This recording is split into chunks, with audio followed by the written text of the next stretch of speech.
So wisdom begins with the fear of the Lord. If that doesn't make any sense to you, track back to Nugget 1 and hopefully it'll make a little bit more sense. Have you ever been somewhere or hung out with a bunch of people or been in a new culture or country where suddenly a word that made total sense to you or a phrase that made total sense to you just doesn't translate well to this new area? Maybe it's a north-south thing or a different cultural thing. What's really rude in some areas is just normal in other areas. If you hold your thumbs up in one context means I want a lift, another context means this is really good, in another context it's highly offensive. Not all words travel well in all directions. And the fear part of wisdom beginning with the fear of the Lord is one of those words that doesn't travel well for us. It made much more sense in the original context early on when they were just writing the Bible down and they were passing it on orally. The fear of the Lord meant something to them. To us, it maybe makes us want to back off a little bit. Anybody else or just me?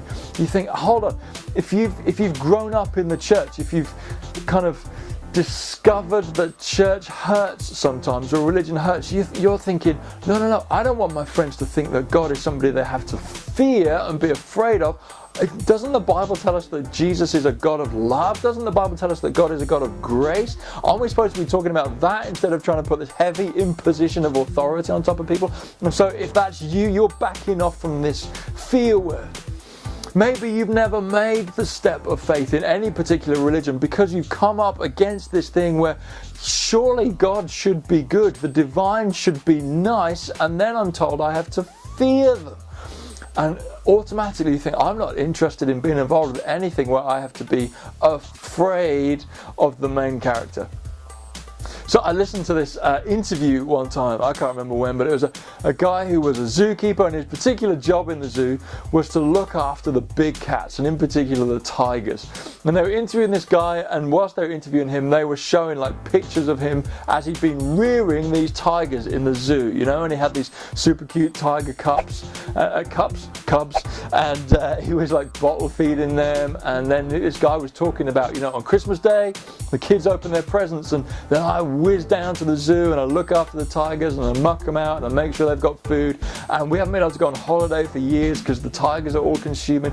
But the tigers, they know my scent and they know what I smell like and they know what I sound like and they know what time I come into the enclosure in the day and they know what time I leave. And we're able to play and I'm going to ruffle their hair. And they grew up almost like cats just walking around our house. And then as they got bigger, obviously that was, not okay. And so we had to move them over into the sanctuary a little bit more.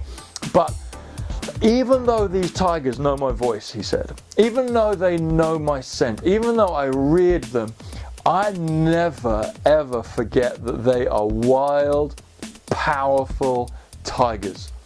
And I can't turn my back on them for a moment. There's always got to be 2 or 3 of us watching wherever they are. Because even though they love me, even though they've never hurt me in years that we've been together, I am in awe of their power. And as tamed as they choose to be, they could switch at any moment and they could swipe me out.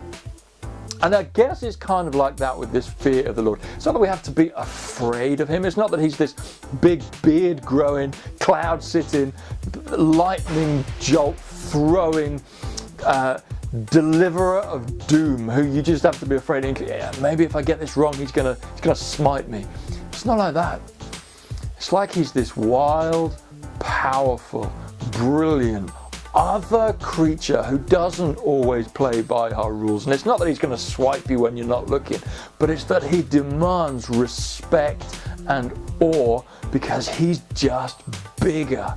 He's just more powerful. And so the fear of the Lord is the beginning of wisdom. It's not that we have to be afraid of him, and if you're afraid enough of God, you'll grow in wisdom. It's that you have to be respectful. You can't be flip about God. You have to be in awe of him. As you begin to grow in your awe of God, then you're going to begin to grow in wisdom. Humility is the fear of the Lord. Flip it around. The fear of the Lord is humility.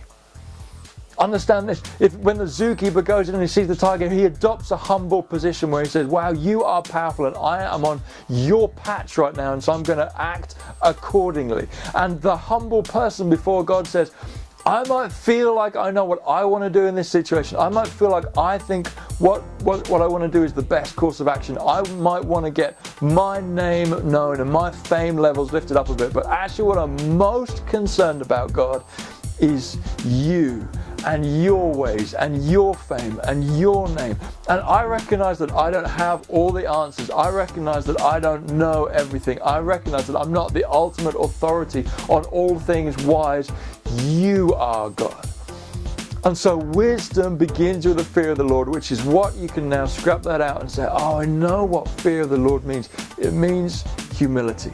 It means putting Him and His ways higher than me and my ways. Which still leaves us with a question, right? Which we're going to attack in Nugget 3. How do I get wisdom?